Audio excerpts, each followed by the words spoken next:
I think we're back into what I was seeing 10 years ago, where we need to measure every dollar in, every dollar out, and only invest in highest dollars in.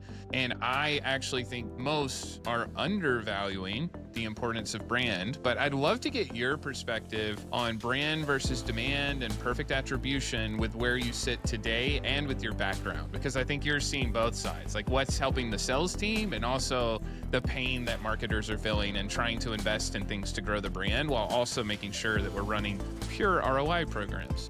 Brand is demand. It's all one thing. Like, if marketing is a holistic system at its best, meaning an end-to-end process of like getting people who don't know who we are to know that we exist, which is step one. And then the end result of that journey is eventually, hopefully, they become a customer, give us money, love us so much that they give us more money. That whole virtuous cycle, it is such a disservice to decouple those things because we function differently within our orgs about executing against those things. But brand and demand are like part of the same cycle. You cannot have one without the other. So if you strip out all of the like loaded feelings around the word brand and like let go of the idea that brand means a Super Bowl ad, and instead think about the fact that brand is the art of helping people who don't know you exist discover you in the first place. That's the beginning of somebody's eventual journey.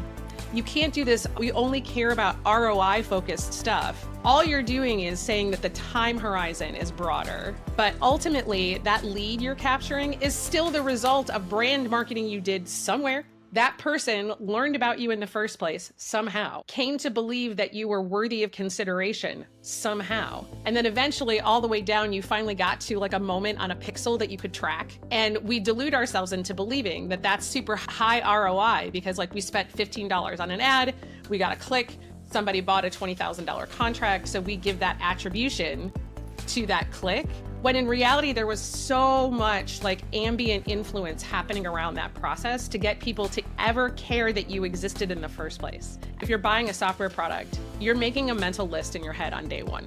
You might shop it, you might pull together a list of vendors, you might do a little research or set somebody out on your team to do a little bit of research. But ultimately, you start with some preconceived notion of who should be on that list. How do you think that got there? It was 1,000 little micro interactions over time. It was word of mouth. It was some kind of passing impression on a billboard you saw in a bus station. You know, there's a million little micro moments that go into helping somebody become aware and interested in your brand. And a lot of those aren't trackable through any attribution model that we delude ourselves into believing is the source of truth.